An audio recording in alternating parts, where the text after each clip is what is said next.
একজন মা তার সন্তানের জন্য কি পরিমাণ কষ্ট করে। সম্মানিত হাজিরিন, বাংলাদেশের একটা ঘটনার কথা বলি, একটা বাস্তব ঘটনা। এক এতিম বাচ্চা, তার বাবা মারা গেছে, কিছুদিন হয়ে গেল। তার বাবা যখন মারা গেছে, একটা এতিম বাচ্চা রেখে গেছে, শুধু তার মা বেঁচে আছে। মা যখন বেঁচে আছে, ওই স্ত্রী তার স্বামীকে হারানোর পর তার স্বামীকে যখন স্ত্রী হারায় ফেলছে, একটা এতিম বাচ্চা তার স্বামী রেখে গেছে। ওই এতিম বাচ্চাটার লালন পালন করার জন্য ওই মা বিবাহ করে নাই, ওই এতিম সন্তানটার লালন পালন করতেছে। অনেকেই বলে, তোমার স্বামী তো মারা গেছে, তুমি কেন বিবাহ শাদী করছো না? সুন্দর একটা নতুন সংসার তো তুমি বাঁধতে পারো। ওই মা বলে, না না না, আমি আমার সন্তানকে লালন পালন করব, আমি আমার এই সন্তানকে ছোট থেকে বড় করব, আমি আর কোনো বিবাহ করব না। ওই মা আর কোনো বিবাহ করে নাই, ওই ছোট্ট সন্তানকে তিলে তিলে তিলে তিলে ছোট থেকে বড় করতেছে। অন্যের বাসায় কাজ করে টাকা পয়সা উপার্জন করে সন্তানটাকে বড় করে। ধীরে ধীরে যখন সন্তান বড় হতে থাকে, মা অন্যের বাসায় কাজ করে আর সন্তানকে বড় করে, লেখাপড়া শেখায়। যখন ঈদের সময় চলে আসে, অন্য অন্য বাড়িতে তাদের পিতামাতারা তাদের সন্তানের জন্য নতুন নতুন জামা কাপড় কিনে আনছে।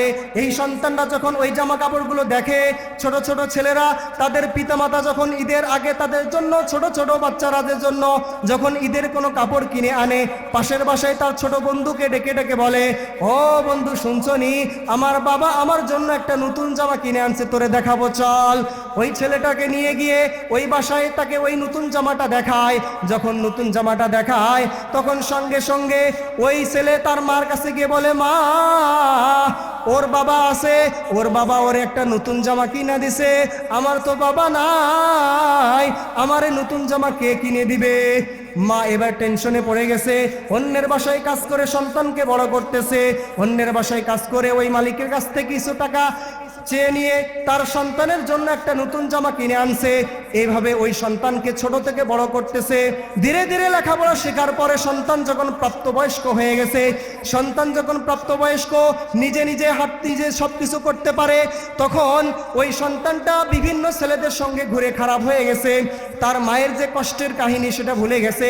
একদিন সন্তান বলে, মা, আমি আর লেখাপড়া করব না, তুমি অন্যের বাসায় কাজ করে আমাকে লেখাপড়া করাও, এটা আমার সহ্য হয় না, আমি আর লেখাপড়া করব না, আমাকে একটা অটো কিনে দাও, আমাকে একটা ব্যবসা ধরিয়ে দাও, আমাকে একটা কাজের জিনিস ধরিয়ে দাও, আমি আর পড়ালেখা করব না, আমি এখন থেকে ইনকাম করব, আর তোমার সেবা যত্ন করব।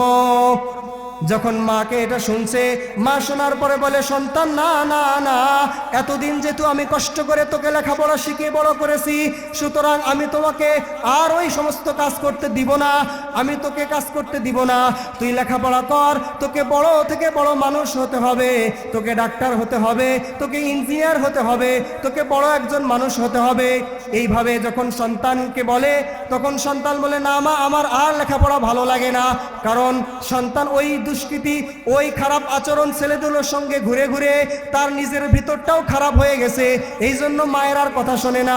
ধীরে ধীরে মায়ের সঙ্গে একটা খারাপ সম্পর্ক তৈরি হইতেছে। যেই মা তাকে ছোট থেকে এত বড় করলো, সেই মার সঙ্গে সে এখন খারাপ ব্যবহার করতেছে, সেই মার সঙ্গে সে এখন খারাপ আচরণ করতেছে। এইভাবে তখন মা বুঝলো যে সন্তানের দ্বারা আর লেখাপড়া হবে না। সুতরাং মা বলে, আমার কাছে তো টাকা নাই, যেই টাকা দিয়ে তোকে একটা ব্যবসা ধরায় দিব, যেই টাকা দিয়ে তোকে একটা অটো কিনে দিব, যেই টাকা দিয়ে তোকে একটা ভ্যান কিনে দিব, এই পরিমাণ টাকা, এই পরিমাণ অর্থ তো আমার কাছে নাই। সুতরাং মা যখন তার সন্তানকে বলতেছে, সন্তান একটা বুদ্ধি দিল, মা শোনো, ওই যে সমিতি দেখা যায়, ওই যে ব্যাংক দেখা যায়, ওখান থেকে তুমি আমাকে একটা ঋণ তুলে দাও, একটা লোন তুলে দাও, যেই লোন নিয়ে আমি একটা ভ্যান কিনবো, একটা অটো কিনবো, আর আমি উপার্জন করে তোমাকে চালাবো, আর ধীরে ধীরে ওই লোনটাও শোধ করে দিব। মা ছিল 5 ওয়াক্ত নামাজি, মা ছিল ধার্মিক, এই জন্য মা সন্তানকে বলে, না গো না, ও সন্তান, আমি যদি লোনের উপরে টাকা নেই তাহলে তো সেটা সুদ হবে, আর আমি এটা করতে পারবো না, কারণ সুদ ইসলামে জায়েজ নাই। সন্তান বারবার যখন জোর করে, এক পর্যায়ে মা বাধ্য হয়ে লোন তুলে সন্তানকে দিয়ে দেয়। সন্তানকে যখন লোন তুলে দিয়ে দিল, ওই কুলাঙ্গার সন্তান, যাকে ওই মা নিজে বিবাহ না কইরা নিজের যৌবনকে বিসর্জন দিয়া, নিজের সমস্ত আত্ম মর্যাদাকে বিসর্জন দিয়া যখন ওই সন্তানের জন্য অন্যের বাসায় ইনকাম করে সন্তানকে বড় করলো, ওই কুলাঙ্গার সন্তান একটা মেয়ের ফাঁদে পড়িয়া, একটা মায়ের ফাঁদে পড়িয়া একটা মেয়ের সঙ্গে সম্পর্ক হয়ে গেছে। যখন সম্পর্ক হয়ে গেছে, ওই মেয়েটার সঙ্গে মা যে টাকাগুলো লোন থেকে তুলে দিয়েছিল, ওই টাকাগুলো নিয়ে ওই মেয়েকে নিয়ে সে চিরতরের জন্য ওই এলাকা ছেড়ে দূরে এক জায়গায় চলে গেছে। ওই জনম দুঃখিনী মার সঙ্গে সাংবাদিক যখন সাক্ষাৎকার নিচ্ছে, আপনার কি হয়েছে, এমন কান্দেন কেন, এরকম কান্না করেন কেন? তখন ওই মা বলে, শোনো শোনো, আমার একজন সন্তান ছিল, যেই সন্তানের জন্য আমি এত টাকা ঋণ করছি, একটা লোন তুলছে, অনেক বড় লোন তুলে সন্তানের ইনকামের জন্য, সন্তানের উপার্জনের জন্য আমি সন্তানকে এই টাকাটা দিয়েছি, কিন্তু সেই সন্তান আমার সঙ্গে গাদ্দারি করেছে, ওই সন্তান আমার সঙ্গে বেঈমানি করেছে, কারণ আমি নিজে বিবাহ না কইরা অন্যের বাসায় কাজকর্ম করিয়া এই সন্তানকে ছোট থেকে বড় করলাম, এই সন্তানকে মানুষের মতো মানুষ করলাম, একটা ইনকামের সুযোগ করে দিতে চাইলাম, কিন্তু আমার কথা সে একবারও ভাবলো না। আমি তো সেই দিন তার কথা ভেবেছিলাম, যেই দিন আমার স্বামী মারা গিয়েছিল, আমি চাইলে আরেক জায়গায় বিয়ে করতে পারতাম, কিন্তু আমি সন্তানের ভবিষ্যৎ দিকে তাকায়া, আমি সন্তানের ভবিষ্যৎ লক্ষ্যের দিকে তাকায়া আমি অন্য কোনো বিবাহ বসি নাই। আমি ওই সন্তানকে ছোট থেকে বড় করছি, এমনকি অনেক বড় একটা লোনও নিয়েছি। এখন আমার সন্তান দূরে চলে গেছে। ওই মায়ের দু চোখ দিয়ে পানি পড়তেছে। সাংবাদিক বলে, আপনি সন্তানের ব্যাপারে কি অভিমত প্রকাশ করেন? ওই মা বলে, আমি ওই সন্তানের ব্যাপারে কোনো বদদোয়া করতে চাই না, ওই সন্তান আমাকে কষ্ট দিয়ে চলে গেছে, যাক, ও ভালো থাকুক, ও সুখে থাকুক। দেখেন, ওই মা এরপরও ওই সন্তানের জন্য বদদোয়া করে না। এটা হচ্ছে আমাদের মা, যেই মা সন্তান হাজারো কষ্ট দিলে, সন্তান হাজারো ব্যথা দিলে, মা সন্তানের জন্য বদদোয়া করে না। এটা হচ্ছে আমাদের মা। এই জন্য সন্তান আমরা যারা আছি, পিতামাতার সঙ্গে কখনো যেন আমাদের খারাপ আচরণ না হয়, পিতামাতার সঙ্গে যেন কখনো আমরা দুর্ব্যবহার না করি, কারণ পিতামাতার সঙ্গে দুর্ব্যবহার যদি করি, এই পিতামাতাকে কোনোদিন পাবেন না। এই পিতামাতাকে যারা পেয়েছেন, দুনিয়াতে যাদের পিতামাতা আছে তারা কদর বুঝতেছে না, যাদের পিতামাতা মারা গেছে তাদের কাছে একবার গিয়ে শোনেন যে তাদের পিতাহারা, যাদের মাতাহারা, তারা কি পরিমাণ কষ্টে আছে। ঈদের দিন যখন আসতো, বাবার সঙ্গে সন্তান ঈদগাহে যাইতো, ঈদগাহে যাওয়ার জন্য বাবা সন্তান একসঙ্গে মাথার মধ্যে হাত বুলাইয়া মা দোয়া করতো, যা তোর বাবার সঙ্গে ঈদগাহে নামাজ পড়তে যা। ওই সন্তান ঈদগাহে নামাজ পড়তে যাইতো, মা হরেক রকম সেমাই পিঠা রান্না করত, আবার বাবার সঙ্গে যখন ঈদগাহ থেকে ফিরে আসতো একসঙ্গে ছেলে মেয়ে বসে খাইতো। কিন্তু এই বছর আর মাথার মধ্যে হাত বুলিয়ে দেওয়ার মানুষ নাই, আর দোয়া করার কোনো মানুষ নাই, কারণ তার পিতা, তার মাতা অন্ধকার কবরে চলে গেছে। এইবার ঈদের নামাজ পড়ার পর ওই সন্তান কবরস্থানে দাঁড়িয়ে দু চোখ দিয়ে পানি ঝরে আর দোয়া করতে থাকে। একজন জিজ্ঞেস করে, তুমি এরকম কান্না করতেছো কেন?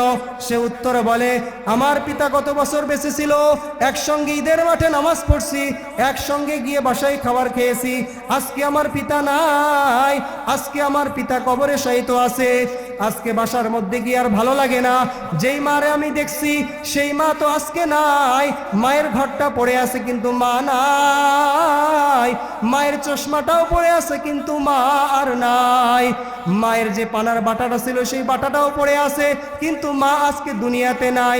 যাদের মা বাবা নাই তারা বুঝতেছে মা বাবার কদর কি পরিমাণ, যাদের সন্তান কলিজার টুকরা হারাইছে তারা বুঝতেছে সন্তান কি পরিমাণ। এই জন্য যাদের পিতামাতার মধ্যে একজনও বেঁচে আছে, তাদের যদি খেদমত করে জান্নাত উপার্জন করতে না পারেন, মদিনাওয়ালা নবী জানায়া দেয়, যদি কারো পিতামাতার জীবদ্দশায় কেউ কোনো পিতামাতাকে পাইলো আর তার পিতামাতার খেদমত করে সে জান্নাত উপার্জন করতে পারলো না, জান্নাত কামাই করতে পারলো না, আমি নবী বদদোয়া করে গেলাম সে যেন ধ্বংস হয়, ওই সন্তান যেন ধ্বংস হয়। পিতামাতা কি পরিমাণ সন্তানের জন্য করে। এক ছেলের ঘটনা, যে ছেলে বিদেশে যাওয়ার জন্য বাবা মার কাছে আবদার জানাইছে, আমি আর দেশে থাকতে চাই না, অনেক ইনকাম করব, আপনাদেরকে সুখে শান্তিতে রাখবো।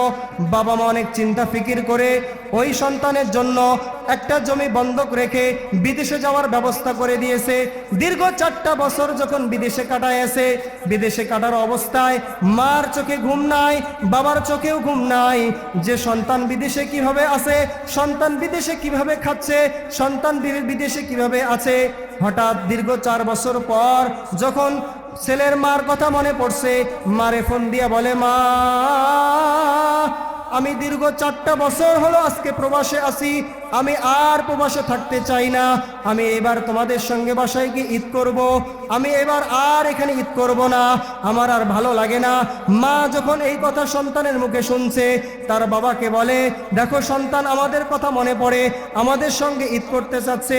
সন্তান জানায় দেয় যে, মা তোমার জন্য আমি নতুন কাপড় কিনেছি, বাবা তোমার জন্য আমি নতুন পাঞ্জাবি কিনেছি, ও ছোট বোন তোমার জন্য আমি নতুন কাপড় কিনেছি, এইবার ঈদটা আমি তোমাদের সঙ্গে গিয়ে উদযাপন করব। সুতরাং যেমন কথা তেমন কাজ, ফ্লাইটের টিকিট হয়ে গেল। 27শে রমজানের দিন বাবাকে জানায় দেয়, বাবা আমি হয়তো মধ্যরাত্রিতে এয়ারপোর্টে নামবো, এরপরে আপনাদের সঙ্গে গিয়ে একসঙ্গে সেহরি খাবো। সুতরাং মাকে জানায় দেয়, মা আমার পছন্দের খাবারগুলো তুমি রান্না করে রাখিও, এবার ঈদ কিন্তু তোমাদের সঙ্গে গিয়ে করব, এবার কিন্তু তোমাদের সঙ্গে ঈদ উদযাপন করব। ঠিক ওই রকম মা তার পছন্দের খাবারগুলো সুন্দর করে রান্না করছে। তার পছন্দের খাবারগুলো রান্না করার পর সেহরির সময় যখন হয়ে যায়, সন্তান এবার এয়ারপোর্টে ল্যান্ড করছে। এয়ারপোর্ট থেকে ফোন দিয়ে বলে, মা আমি এয়ারপোর্টে চলে আসছি, আর অল্প কিছুক্ষণের মধ্যে আমি বাসায় পৌঁছে যাব, সুতরাং তোমরা আমার জন্য ব্যবস্থা করো খানা পিনার। এদিকে মা আর সহ্য হয় না, এদিকে বাবা পায়চারি করতেছে। দীর্ঘ 4টা বছর হয়ে গেল সন্তান প্রবাসে, ওই সন্তান আজকে আমাদের কাছে ফিরে আসবে, আমার নার্সেরা ধন আজকে আমার বুকে ফিরে আসবে, আমার সন্তান আজকে আমার বুকে ফিরে আসবে। বাবা বারবার পায়চারি করে আর পথের দিকে চেয়ে থাকে, আমার সন্তান কখন আসবে, কখন আসবে। 1 ঘন্টা হয়ে যায়, 2 ঘন্টা হয়ে যায়, 3 ঘন্টা হয়ে যায়, কিন্তু সন্তানের আর কোনো আসার খবর নাই। মায়ের মন বড় আনচান আনচান করে। মা তার বাবাকে ডেকে বলে, ওগো স্বামী, সন্তান তো আসার কথা ছিল, আমাদের সঙ্গে সেহরি করবে, 2 ঘন্টা 3 ঘন্টা হয়ে গেল, এখনো কোনো খোঁজ খবর দেখতেছি না, সুতরাং তুমি একটু ফোনটা দাও, আমার সন্তান এখনো কেন আসে না। বাবা বলে, ধৈর্য ধারণ করো, ঈদের সময় হয়তো কোনো যানজটের মধ্যে পড়ে গেছে। এইভাবে সেহরির সময় ওর ঘনে চলে আসলো। পিতামাতা সেহরি করার পর, নামাজ আদায় করার পরে অপেক্ষার প্রহর গুনতেছে। যখন আরো 1 ঘন্টা সময় অতিবাহিত হয়ে গেল, সন্তানের কোনো আসার নামগন্ধও নাই। এবার মা ডাক দিয়ে বলে, স্বামী গো, আর মনে সয় না, তুমি ফোনটা দাও না, আমার কলিজা আর সয় না। বাবা এবার ফোন দেওয়ার জন্য ফোনটা যখন বের করছে, লগে লগে সন্তানের ফোন চলে আসছে।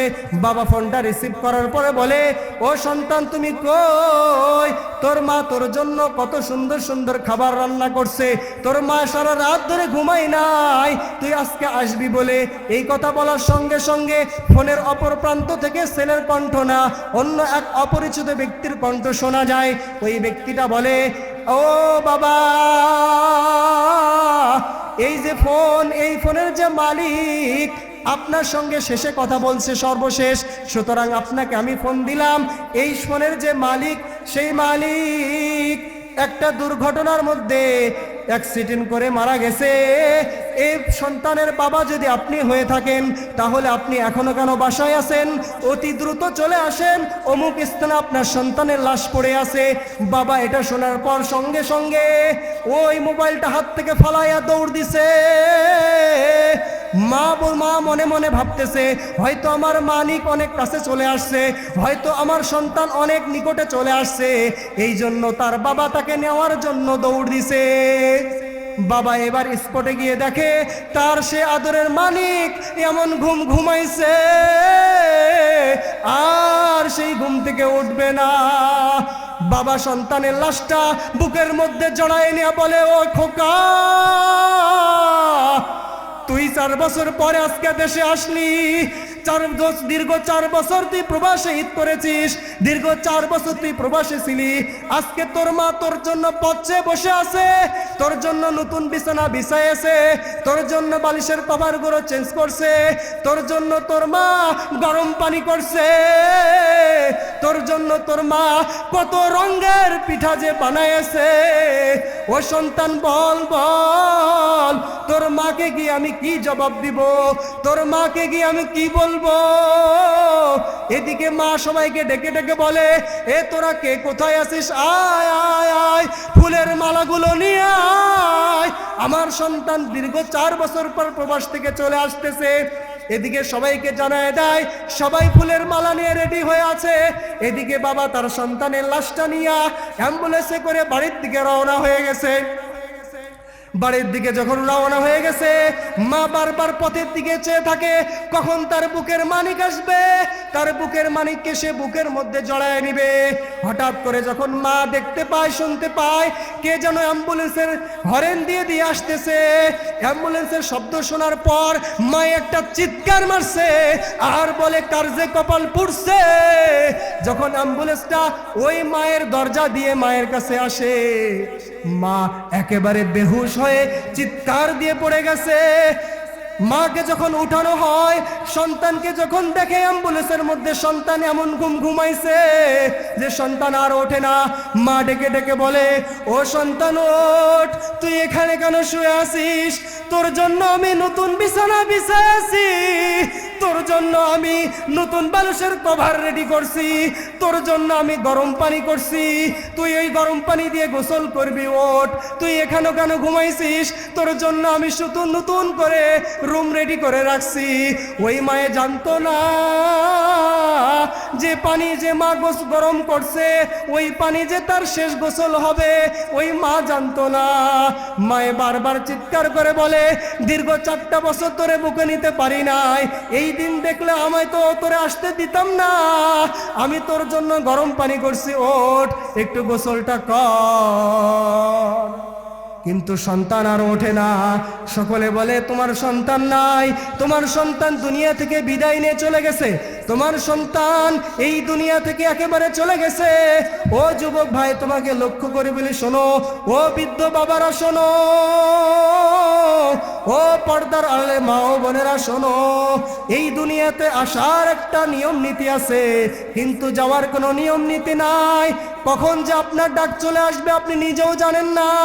এমনও হতে পারে আপনার আমার কাফনের কাপড় বাজারের মধ্যে চলে আসছে, এমনও হতে পারে আপনার আমার জন্য কবরে যেই বাঁশ দিবে ওই বাঁশ ঝাড়ের মধ্যে বড় হয়ে গেছে, এমনও হতে পারে অল্প সময়ের মধ্যে মসজিদের ওই পালকিটা আপনার দরজার মধ্যে চলে আসতে পারে, এমনও হতে পারে আজকে এই রাত আপনার জন্য শেষ রাত হতে পারে, এমনও হতে পারে আজকের এই মাহফিল আপনার জন্য শেষ মাহফিল হতে পারে।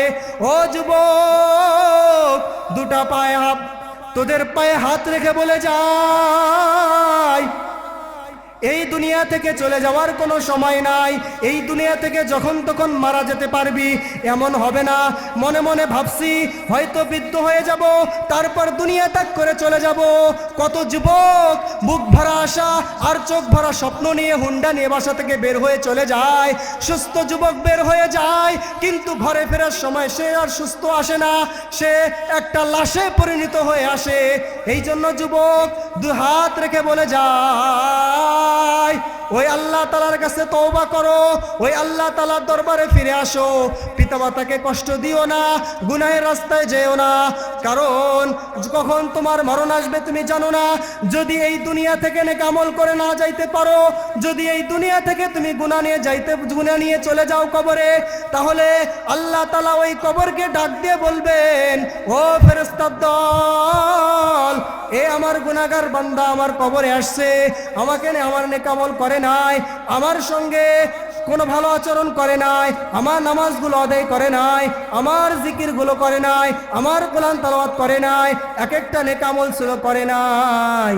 সে যখন কবরে আসছে, দুই কবরের দুই পাশ থেকে এমন ভাবে চাপ দিবে, হাদিসের মধ্যে আল্লাহ রাসূল সাল্লাল্লাহু আলাইহি ওয়াসাল্লাম দেখায় দেয়, এক হাতের আঙ্গুল আর এক হাতের আঙ্গুলের মধ্যে যেরকম ঢুকে যায়, কবর এক পাশের কবর আর এক পাশে মাটি, দুই মাটি এমন ভাবে চাপ দিবে যে ওই লাশের এক পাশের হাড় আর এক পাশে চলে যাবে, বাম পাশের হাড় ডান পাশে যাবে, ডান পাশের হাড় বাম পাশে চলে আসবে। এমন এক ভীতিকর অবস্থা তৈরি হবে, সেখানে ফেরেশতাদেরকে পাঠানো হবে। এক ঠসা ফেরেশতা থাকবে আর এক কানা ফেরেশতা থাকবে, আপনাকে মারতেই থাকবে, মারতেই থাকবে। ওই দিন আর কোনো কিছু শুনবে না। এই জন্য ভালোভাবে বলে যায় যে দুনিয়া থেকে যখন যাবা তখন নেক আমল করে করে যাও, আর দুনিয়ার মধ্যে যাদের পিতামাতা বেঁচে আছে সেই পিতামাতার খেদমত করে যাও। কারণ পিতামাতার খেদমত যদি করে না যাও তাহলে কিন্তু তোমাকে একদিন আল্লাহ তাআলার দরবারে তোমাকে ধরা দিতে হবে, আল্লাহ তাআলার দরবারে তোমাকে হাজিরা দিতে হবে। সেই দিন কিন্তু আর তুমি সুযোগ পাবা না। এই সমাজের মধ্যে দেখা যায় যে পিতামাতার সঙ্গে এমন খারাপ আচরণ করে, যেই পিতামাতা তাকে ছোট থেকে বড় করলো, যেই পিতামাতা তাকে এত কষ্ট করে বড় করলো, সেই পিতামাতা যখন বৃদ্ধ হয়ে যায় সেই পিতামাতার আর ও তার বাড়িতে জায়গা হয় না। যেই পিতামাতা তার জমি জমা বিক্রি করে, যেই পিতামাতা তার পুরা জীবনের সমস্ত ইনকাম দিয়ে সন্তানকে লেখাপড়া করায়, সন্তানকে মানুষের মতো মানুষ করে, ওই পিতামাতাকে আর বাড়িতে থাকতে দেয় না। এমন কি এক সময় ওই পিতামাতাকে সহ্য করতে পারে না, ওই পিতামাতাকে বৃদ্ধাশ্রমে রেখে আসে। কথা বলেন ঠিক না? আপনারা বৃদ্ধাশ্রমগুলো ঘুরে ঘুরে দেখবেন, প্রত্যেকটা বৃদ্ধাশ্রমে যারা আছে সবাই কিন্তু উঁচু ফ্যামিলির লোক। যেই সন্তানকে তারা বড় করছে অনেক কষ্ট করে, ওই সন্তানে তাকে এই বৃদ্ধাশ্রমে পাঠিয়ে দিয়েছে, ওই সন্তানে তাকে এই বৃদ্ধাশ্রমে পৌঁছায় দিয়েছে। কিন্তু ওই সন্তানকে লেখাপড়া করাইলো, যেই লেখাপড়ার কোনো দাম নাই। যেই সন্তানকে স্বীকৃতি করলো, যেই সন্তানকে এত বড় করলো, যেই সন্তানকে মানুষের মতো মানুষ করলো, কিন্তু ওই সন্তানকে সে আর ওই সন্তান তার পিতামাতাকে আর ওই ঘরে জায়গা দেয় না, বৃদ্ধাশ্রমে রেখে আসে। যেই সন্তানের জন্য এত কষ্ট করছে পিতামাতা, একমাত্র এটার কারণ হচ্ছে ওই সন্তানকে সে আদর্শ শিক্ষায় শিক্ষিত করে নাই, ওই সন্তানকে সে কোরআনের ইলম শিক্ষা দেয় নাই। আমি বলতেছি না ডাক্তার হওয়া যাবে না, আমি বলতেছি না ইঞ্জিনিয়ার হওয়া যাবে না, কি বানাবেন বানান সন্তানকে, কিন্তু সন্তানের থেকে যদি খেদমতের আশা করেন, যদি সন্তান থেকে শেষ বয়সে নিজের আশা করেন, তাহলে সন্তানকে ওই ডাক্তার ইঞ্জিনিয়ার প্রফেসর বানার পাশাপাশি সন্তানকে দ্বীনি শিক্ষায় শিক্ষিত করতে হবে।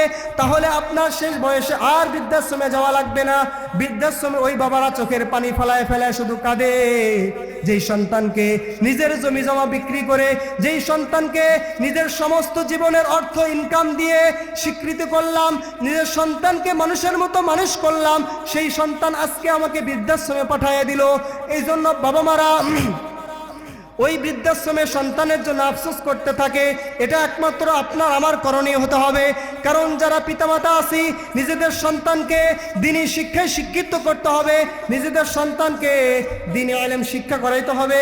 কারণ নিজের সন্তানকে যদি আপনি এই ইলম না শিক্ষা দেন, তাহলে ওই সন্তান কিন্তু আপনাকে বৃদ্ধাশ্রমে রেখে আসবে। আপনারা পুরা বাংলাদেশ যাচাই করে দেখতে পারেন, যেখানে যেখানে বৃদ্ধাশ্রমগুলো আছে, বৃদ্ধাশ্রমে খোঁজ নিয়ে দেখতে পারেন যে বৃদ্ধাশ্রমে যেই বাবারা যেই মারা আছে, ওই বাবারা ওই মারা কোনো হাফেজের বাবা মা না, ওই মারা ওই বাবারা কোনো মাওলানার বাবা মা না, ওই মা ওই বাবারা কোনো আলেমের বাবা মা না। আমি বলতেছি না যে আপনারা প্রফেসর বানাবেন না, আমি বলতেছি না আপনারা ডাক্তার বানাবেন না। কারণ আমাদের হুজুরদেরও যখন ডাক্তারের প্রয়োজন হয় আমরা কিন্তু ডাক্তারের শরণাপন্ন হই, আমাদের যখন প্রফেসরের প্রয়োজন হয় আমরা কিন্তু প্রফেসরের শরণাপন্ন হই, আমাদের যখন ইঞ্জিনিয়ারের প্রয়োজন হয় আমরা ইঞ্জিনিয়ারের শরণাপন্ন হই। কিন্তু কি বানাবেন বানান, আপনাদের কাছে জোর কর আবদার করব, আপনার সন্তানকে শুরুর বেসিক ইসলামিক জ্ঞান, এই জ্ঞানটুকু শিক্ষা করান, কোরআনের জ্ঞানটুকু শিক্ষা দেন, কোরআন শরীফ শিক্ষা দেন, নবীর হাদিসগুলো শিক্ষা দেন। এরপরে আপনি কি বানাবেন বানান। এতটুকু যদি করতে পারেন, আপনি পিতামাতা হিসেবে সন্তানের জন্য এতটুকু করে যেতে পারেন, তাহলে মনে করবেন শেষ বয়সে ওই সন্তান আপনাকে বৃদ্ধাশ্রমে না, ওই সন্তান আপনাকে বুকের মধ্যে জড়ায় নিবে। কথা বলেন ঠিক না? এই জন্য সম্মানিত হাজিরিন, যারা পিতামাতা আছি আমরা সকলে আমাদের সন্তানগুলোকে শুরুতে কোরআনের জ্ঞান দিব, শুরুতে হাদিসের জ্ঞান দিব, তাহলে এই সন্তান আর কোনোদিন নাফরমান হবে না। এই সন্তান আপনার আমার সঙ্গে খারাপ ব্যবহার করবে না। এই সন্তান আপনার আমার সঙ্গে দুর্ব্যবহার করবে না। এই সন্তান আপনাকে আমাকে বৃদ্ধাশ্রমে পাঠাবে না। এই সন্তান আপনার অন্তিম মুহূর্তে আপনার পাশে পাশে থাকবে, আপনার পাশে ছায়ার মতো লেগে থাকবে, আপনার খেদমত করবে মৃত্যু পর্যন্ত। শুধু কি তাই? শুধু তাই নয়, যখন আপনি মারা যাবেন এই সন্তান আপনার কবরের পাশে দাঁড়ায়া রব্বির হামহুমা কামা রব্বায়ানি সগীরা, দুহাত তুলে আল্লাহর কাছে দোয়া করবে, আল্লাহ আমার বাবা আমার মা আমারে কত কষ্ট করে মানুষ করছে, কত কষ্ট করে বড় করেছে, আজকে সম্মানের চেয়ারে বসতে পারছি পিতামাতার কষ্টের বদলতে। পিতামাতার দোয়ায় আজকে মানুষ আমাকে সম্মান করে, মানুষ আমাকে সম্মানের চেয়ারটা ছেড়ে দেয়। ওই পিতামাতা আজকে কবরে শায়িত আছে। ও আল্লাহ, ওই পিতামাতাকে আপনি মাফ করে দেন। যদি সন্তানকে এলেম শিক্ষা দিতে পারেন, যদি সন্তানকে দ্বীনি আলেম শিক্ষা দিতে পারেন, আপনার কবরের পাশে গিয়েও সন্তান দোয়া করবে। যতদিন সন্তান বেঁচে থাকবে ওই সন্তান আপনার জন্য দোয়া করতেই থাকবে, করতেই থাকবে। যদি এই কোরআনের আলেমটা সন্তানকে না দেন, যদি কোরআনের শিক্ষাটা সন্তানকে না দেন, তাহলে ওই যে আপনাকে একবার দাফন দিয়ে আসবে, ভুলেও আর আপনার কবরস্থানে যাবে না। আজকে মরলে কালকে 2 দিন, পরের দিন কেউ কাঁদবে না। আজকে মরলে কালকে 2 দিন, পরের দিন কেউ কাঁদবে না। যার লাগিয়া করছো কামাই, মরলে সে তো চিনবে না। ও যার লাগিয়া করছো কামাই, মরলে সে তো চিনবে না। আমাদের মধ্যে যারা এখানে উপস্থিত আছি, আমাদের অনেকের বাবা মা কবরে চলে গেছে। আছেন এরকম? কাদের বাবা মা চলে গেছে একটু হাত তুলে আল্লাহকে দেখাই তো ইনশাল্লাহ। কাদের মা অথবা বাবা কে চলে গেছে দু হাত তুলে আল্লাহকে দেখায়।